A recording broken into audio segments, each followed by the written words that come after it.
someday, matatapos din lahat ng 'to, makakarating ka rin dito.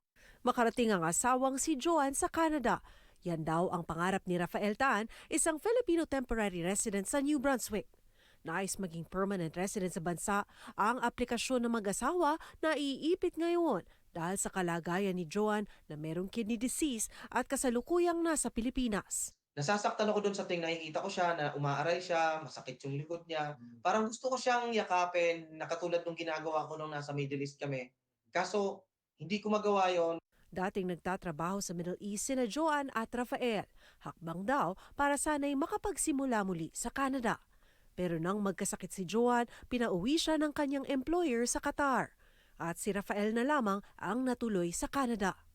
Isinumite ni Rafael ang kanyang PR application sa ilalim ng Provincial Nominee Program. Pero hanggang ngayon, nakabinbin pa rin ang aplikasyon niya dahil nakasulat na may asawa siyang may sakit na kasama niya sa isinumiting aplikasyon. Sabi ng consultant, hindi naman daw ako mapi-PR. Parang kami na ata yung last batch ng LMIA, ng AIPP. Kami na yung last batch ng AIPP. So, nilipat nila ako sa New Brunswick sa Provincial Nominee Program. Hindi nag-iisa si Tan sa ganitong sitwasyon. Ilang permanent resident applicants din sa Canada ang naiipit ang aplikasyon ngayon dahil lumampas sila sa excessive demand cost threshold ng bansa. Ito ang halaga ng pera na ginagamit ng IRCC para magdesisyon kung lubos bang makakaapekto sa health at social services ng Canada ang gagastusin sa kondisyon ng isang aplikante. Ngayong 2025, $27,162 kada taon ang halagang ito. Kapag lumampas sa nasabing halaga, maaaring di maaprubahan ang aplikasyong maging PR sa bansa. Ngayong panahon ng halalan, sinubukan ng Omni News na kausapin ang mga partido kaugnay sa kanilang plano para sa nasabing pulisiya sa immigration. Nilatag ng Conservatives, Greens at Liberals ang kani-kanilang kabuuang immigration plan. Pero hindi tinukoy dito ang kaugnay sa medical inadmissibility ng mga PR applicants. Wala namang sagot kaugnay dito ang NDP.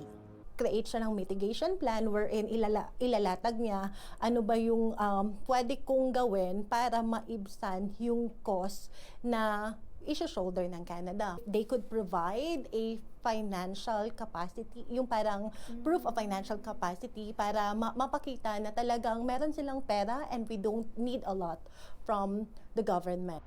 Ang mitigation plan ang isang paraan para matugunan ang sitwasyon ng mga taong naiipit ang aplikasyon para maging PR dahil sa kalagayan ng kanilang kalusugan. Gaya ni Piandong, sang-ayon din daw ang immigration lawyer na si Lou Jansen Dangsalan na maaaring maging solusyon ang isang mitigation plan para sa mga taong nasa parehong sitwasyon ni Rafael. Kaya namang mag-commit ng sponsor at ng applicant mismo na sila mismo ang mag-cover ng costs. Paminsan ako convinced pa rin itong si immigration na tanggalin yung medical inadmissibility. Ani Dangsala, sinumang partido ang manalo ngayong eleksyon, hindi mabilisan ang pagbabago sa IRCC guidelines kaugnay ng medical inadmissibility. Mas mainam anyang pagtuunan ng pansin ang mga remedyong nakalatag na sa kasalukuyang IRCC guidelines. Sa kabilang banda naman, alam naman natin na ang pinakamalalaking issue sa immigration is yung allocation ng slots. So from an elections perspective, it's very likely na yung conversation will center around levels plan, transition plans for temporary residents to PR. Payo naman ni Piandong sa mga nakabinbin pa ring PR application, mag-aral muli o lumipat sa ibang field, gaya ng healthcare, agriculture at trades.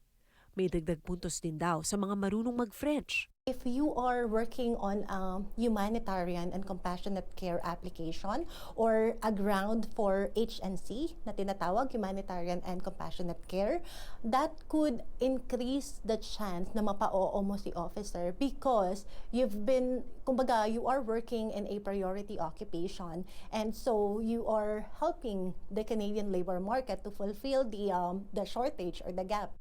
Sa ngayon, si Rafael patuloy daw na nagtatrabaho para matustusan ang pangangailangan ng asawang si Joan.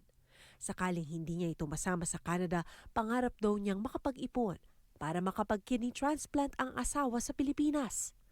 Gayunpaman, sa gitna ng nararanasan ni Rafael at Joan ngayon, taus-puso raw ang kanilang pasasalamat sa suporta ng komunidad sa New Brunswick mula 2021.